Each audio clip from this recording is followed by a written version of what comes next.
Hello friends, welcome back to my channel. और आज के इस वीडियो में हम बात करने वाले हैं संविधान के अनुसूचियों के बारे में। इससे पहले हमने संविधान की हिस्ट्री को देखा, संविधान के भागों के बारे में देखा। आज हम इस वीडियो में अनुसूचियों को देखेंगे। तो चलिए इसे जो है शुरू करते हैं। इससे पहले हम बात करें, अगर मूल संविधान में बात करें अनुसूचियों की, तो उसमें जो अनुसूचियों की संख्या थी वो थी 8 और अनुच्छेद थे 395 और भाग थे 22। इससे पहले के वीडियो में हम बात इनकी कर चुके हैं। तो आज हम केवल अनुसूचियों की बात इस वीडियो में करने वाले हैं। तो जो मूल संविधान था उसमें जो थी 8 अनुसूचियां थी और नई अनुसूचियां कितनी जोड़ी गई, तो 4 अनुसूचियां जो हैं नई जोड़ी गई। और वर्तमान में अगर आपसे पूछ लिया जाए कि अनुसूचियों की संख्या कितनी है, तो वो हो जाएगी 12। और आगे हम बात करेंगे कि इन जो नई 4 अनुसूचियां हैं वो कब कब जोड़ी गई, कब कब किस किस संविधान संशोधन के तहत जोड़ी गई। तो इस वीडियो में आप लोग बने रहेंगे। अब एक एक कर इन अनुसूचियों को देखते हैं। तो पहली जो अनुसूची है उसमें क्या है, उसमें है राज्य और संघ शासित प्रदेशों के नाम, यानी कि जो हमारे भारत है उसके राज्य और जो यूनियन टेरिटरी हैं। संघ शासित प्रदेश का यहाँ पर कहने का मतलब है कि जो यूनियन टेरिटरी हैं उनके नाम यहाँ पर दिए गए हैं। अगर आपसे पूछ लिया जाए कि वर्तमान में जो भारत में कितने राज्य हैं, तो भारत में वर्तमान में 28 राज्य हैं और यूनियन टेरिटरियों की संख्या कितनी है, यानी कि संघ शासित प्रदेशों की संख्या कितनी है, तो वो हो जाएगी 8। तो पहली अनुसूची बहुत ही सिंपल है, आपको याद रखना है। इसमें क्या है, संघ और उसका राज्य क्षेत्र यानी कि उनके नाम यहाँ पर दिए गए हैं। भारत के सभी राज्यों के नाम इस अनुसूची में हैं, प्रथम अनुसूची में। आगे मैं आप लोगों को इसके ट्रिक भी बताऊंगा कि किस प्रकार से आपको अनुसूची याद रखनी है और कब कब कौन सी जो भाषाएं हैं वो जोड़ी गई, उसकी भी ट्रिक मैं इस वीडियो में आप लोगों को बताऊंगा। दूसरी अनुसूची है वेतन भत्ते पेंशन। इसमें क्या है, तो वेतन भत्ते और पेंशन है। भारत के जितने संवैधानिक पद हैं उनके वेतन और भत्ते इसमें शामिल हैं। जैसे राष्ट्रपति को कितना पेंशन मिलता है, तो राष्ट्रपति को 5 लाख रुपए पर महीने मिलते हैं। राज्यपाल को कितना मिलता है, तो 3.5 लाख रुपए मिलते हैं। लोकसभा स्पीकर को कितने मिलते हैं, तो उसको 4 लाख रुपए मिलते हैं। चीफ जस्टिस ऑफ इंडिया जो सुप्रीम कोर्ट है उसके चीफ जस्टिस को कितने मिलते हैं, तो उसको 2.8 लाख रुपए मिल जाते हैं। सुप्रीम कोर्ट के जो सिंपल जज होते हैं उनको 2.5 लाख मिलते हैं। और जो हमारे कैग होते हैं उनके भी पेंशन भत्ते इसमें बताए गए हैं, तो उनको मिलते हैं 2.5 लाख मिल जाते हैं। और हाई कोर्ट के चीफ जस्टिसों को भी 2.5 लाख जो हैं उनको वेतन जो है मिलता है। और चीफ इलेक्शन कमिश्नर अगर कभी पूछ लिया जाए तो उसको 2.5 लाख ही यहाँ पर वेतन मिलते हैं। तो इन सभी के जो है वेतन भत्ते इसमें बताए गए हैं। तो आपको याद रखना है कि अनुसूची जो 2 है उसमें जो है वेतन भत्ते बताए गए हैं किसके, संवैधानिक पदों के। तीसरी अनुसूची पर चलते हैं। तो इसमें क्या बताया गया है, शपथ या प्रतिज्ञान के प्रारूप इसमें जो है बताए गए हैं। और किस किस की जो है शपथ बताई गई है, तो जो संवैधानिक पद हैं जैसे सुप्रीम कोर्ट का जज हो गया, हाई कोर्ट के जज की यहाँ पर शपथ बताई गई है। केंद्र सरकार का जो मंत्रिमंडल होता है उसकी शपथ, संघ का मंत्री की शपथ और संसद के सदस्य की शपथ, राज्य के मंत्री की शपथ और कैग जो होते हैं, CAG जो हमारे होते हैं, अटॉर्नी जनरल जो होते हैं, उनकी शपथ यहाँ पर बताई गई है। राज्य विधानमंडल के सदस्यों की यहाँ पर शपथ जो है बताई गई है। तो 3 अनुसूचियां जो हैं हमने कवर कर दी। पहले में क्या था, संघ और उसका नाम, दूसरे में वेतन देखा, तीसरे में देखी शपथ। अब चलते हैं चौथी अनुसूची की तरफ। तो चौथी अनुसूची में क्या है, राज्यसभा में सीटों का आवंटन। तो इसमें क्या बताया गया है, इसमें बताया गया है, सिंपल से आपको ये चीज़ याद रखनी है कि राज्यसभा में सीटों का आवंटन। अगर आपसे कभी पूछ लिया जाए कि 2 यूनियन टेरिटरी बताइए जिसमें जो है राज्य सभा की जो है सीटें हैं, तो वो कौन कौन सी हो जाएंगी, दिल्ली और पुदुचेरी। तो पौंडुचेरी में जो है वो 1 सीट है राज्यसभा की और दिल्ली में जो है 3 सीटें हैं। और सबसे ज़्यादा जो राज्यसभा की सीटें हैं वो किस राज्य में हैं, तो वो हो जाएगा उत्तर प्रदेश में। कितनी हैं, यहाँ पर 31 जो हैं राज्यसभा की सीटें हैं। तो चौथी अनुसूची आप याद रखेंगे। इसमें क्या है, राज्यसभा के सीटों का आवंटन। एक बार फिर से रिपीट करते हैं। पहली अनुसूची में है संघ और उसका नाम, और दूसरे में है वेतन पेंशन भत्ते, जो संवैधानिक पद होते हैं उनके पेंशन भत्ते। तीसरे में है शपथ या प्रतिज्ञान के प्रारूप इसमें दिए गए हैं। तो तीसरे में क्या है, संवैधानिक जो पद हैं उनकी शपथ है। और चौथे में क्या है, राज्यसभा के सीटों का आवंटन। अब चलते हैं पांचवी अनुसूची की तरफ। तो पांचवी अनुसूची में क्या है? पांचवी अनुसूची में है अनुसूचित क्षेत्रों और अनुसूचित जनजातियों के प्रशासन और नियंत्रण के बारे में जो है यहाँ पर उपबंध जो हैं किए गए हैं। अगर आपसे पूछ लिया जाए कि इसमें कितने जो हैं राज्यों के जो हैं जो अनुसूचित जनजाति और जो अनुसूचित एससी और एसटी क्षेत्रों का उल्लेख है, तो इसमें जो है 10 राज्य जो हैं आते हैं। कौन कौन से? आंध्र प्रदेश हो गया, छत्तीसगढ़ हो गया, गुजरात, हिमाचल प्रदेश, झारखंड, मध्य प्रदेश, महाराष्ट्र, उड़ीसा, राजस्थान और तेलंगाना। ये 10 जो हैं, इन राज्यों में क्या है, इनके प्रशासन के बारे में बताता है अनुसूची नंबर 5।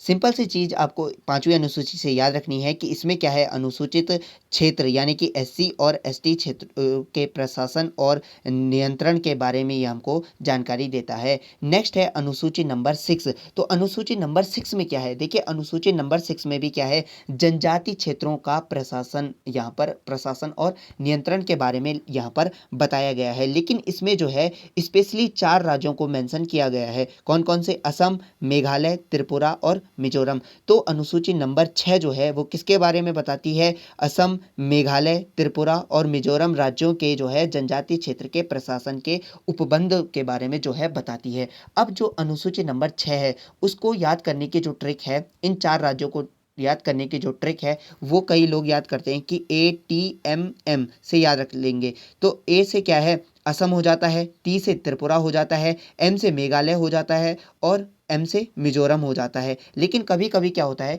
कि नॉर्थ ईस्ट के राज्यों में वो ऑप्शन में दे देता है मणिपुर, तो इसमें कन्फ्यूजन हो जाती है। तो इसके लिए एक अच्छी ट्रिक है, आपको याद रखना है। देखिए, इसके लिए आपको एक ट्रिक याद रखनी है, जो है मेघा को मित्र की आस। यानी कि मेघा से हो जाएगा मेघालय, मित्र से हो जाएगा मिजोरम, इसके जो त्र से हो जाएगा वो हो जाएगा त्रिपुरा और अ से हो जाएगा असम। तो इसके लिए इसमें जो है आपको कंफ्यूज करने की कोई दिक्कत नहीं होगी। देखिए, अगर आप ATMM याद रखेंगे तो उसमें आप कंफ्यूज हो जाएंगे कि मिजोरम था या मणिपुर था, तो इसमें मणिपुर आता नहीं है। इसके लिए आप सिंपल से याद रखिए मेघा को मित्र की आस। तो हमने छठवीं अनुसूची में देखा कि इसमें 4 राज्यों का क्या बताया गया है, जनजातीय क्षेत्रों का प्रशासन बताया गया है। नेक्स्ट अनुसूची की तरफ चलते हैं। तो अनुसूची नंबर 7, इसमें क्या है? इसमें है राज्य व केंद्रों के मध्य शक्ति का विभाजन। तो इसमें जो है राज्य और केंद्र के मध्य शक्ति का विभाजन है। इसको इस प्रकार से याद रख लीजिए कि 7 जो है, इसको याद रख लीजिए अनुसूची नंबर 7 को, कि हम साथ साथ हैं। तो इस प्रकार से आप इसको रिलेट कर सकते हैं कि राज्य और केंद्र के जो है मध्य शक्ति का विभाजन है। अब इस जो है इस अनुसूची में जो है 3 सूचियों के बारे में बताया गया है। ध्यान रखिए, ये सूचियां हैं और ये अनुसूचियां हैं। 7वीं अनुसूची में जो है 3 सूचियों के बारे में जो है बताया गया है। कौन कौन सी सूची? संघ सूची, राज्य सूची और समवर्ती सूची। तो ये जो संघ सूची और राज्य सूची है, ये कहाँ से ली गई है? तो ये ली गई है कनाडा के संविधान से। और जो ये समवर्ती सूची है, ये तो बहुत बार पेपर में पूछी जाती है कि जो समवर्ती सूची है, जिसे कॉन्करेंट लिस्ट कहा जाता है, वो कहाँ से ली गई है? तो वो ली गई है ऑस्ट्रेलिया के संविधान से। तो ये चीज़ भी आप याद रखेंगे कि संघ सूची और राज्य सूची वो कनाडा के संविधान से ली गई है और समवर्ती सूची जो है वो ऑस्ट्रेलिया के संविधान से ली गई है। अब कभी कभी इनसे जो है इनके विषय आपसे पूछ लिए जाते हैं कि किसमें कितने विषय हैं। तो याद रखेंगे कि संघ सूची में पहले 97 विषय थे, अब इसमें 100 जो है विषय हैं। यानी कि जो संघ सरकार है या जो संघ सूची है, वो संघ सरकार के ऊपर, मतलब उसमें संघ सरकार उस पर कानून बनाती है।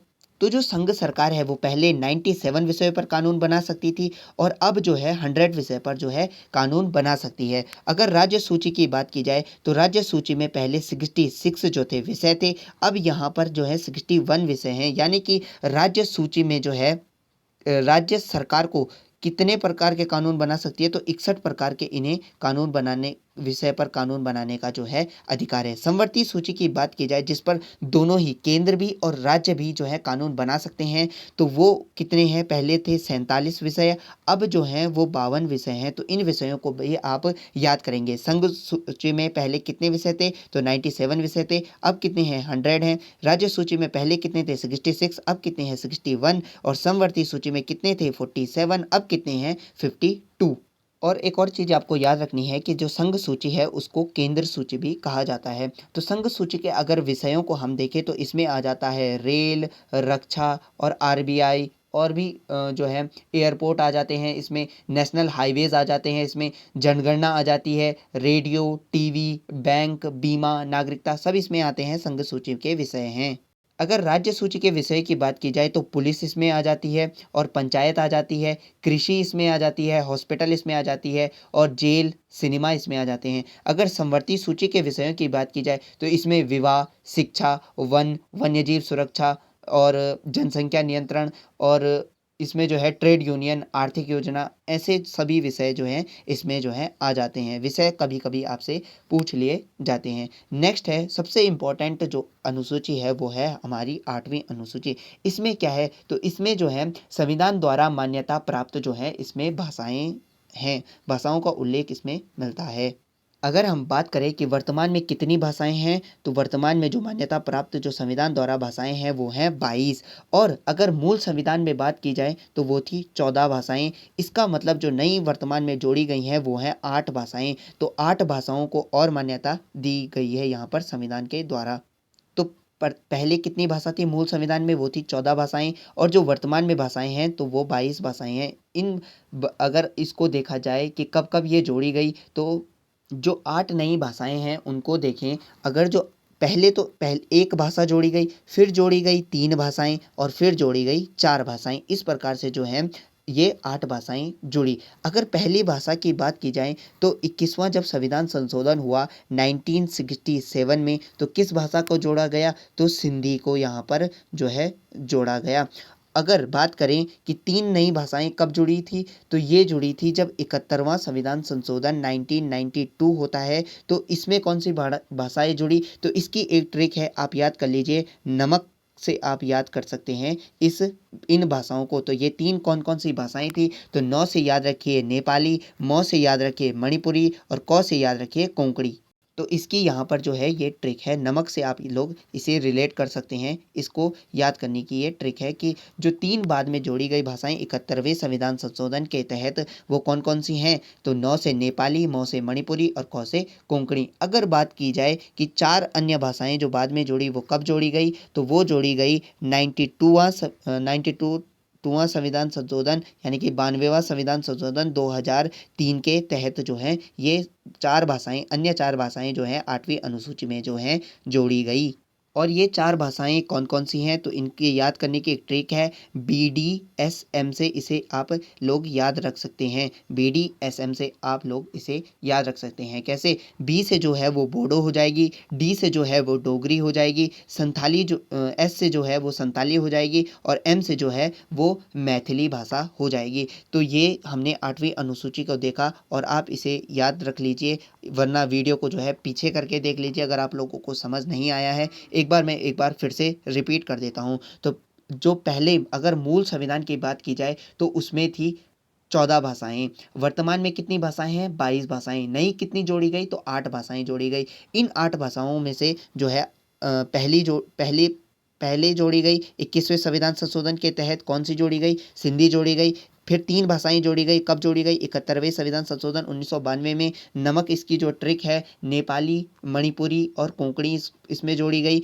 फिर जो है 4 भाषाओं को जोड़ा गया, कौन कौन सी 92वां संविधान संशोधन के तहत 2003 में। BDSM जो इसकी याद करने की जो है ट्रिक है, कौन कौन सी हो जाएंगी, बोडो, डोगरी, संथाली और मैथिली। नेक्स्ट पर चलते हैं।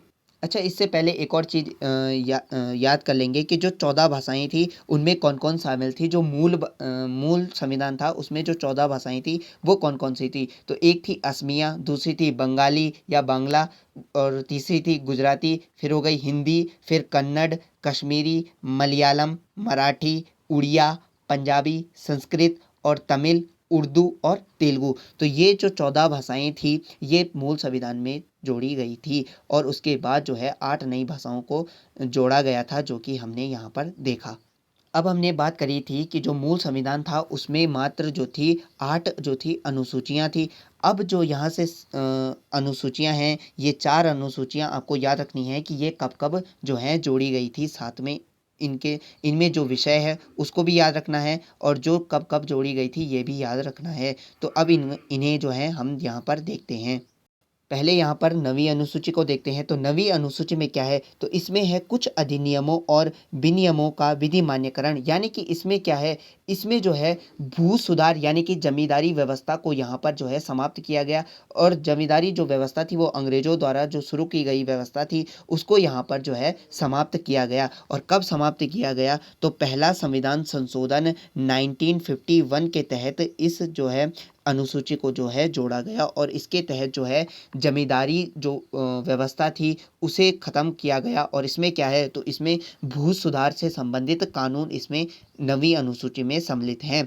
नेक्स्ट जो अनुसूची की बात करें, अगर 10वीं अनुसूची की बात करें, तो इसमें क्या है, इसमें है दल बदल विरोधी कानून। ये कब जोड़ा गया, तो इसे जोड़ा गया 52 यानी कि 52वां संविधान संशोधन 1985 के तहत जो है इसे यहाँ पर जोड़ा गया। इसे आप लोग याद रखेंगे कब जोड़ा गया, 52वां संविधान संशोधन 1985 को। इसमें क्या है, तो 10वीं अनुसूची में है दल बदल। 10 से आप याद रखेंगे, 10 के पहले दौ से आप याद रखेंगे कि दौ से दल और दौ से 10।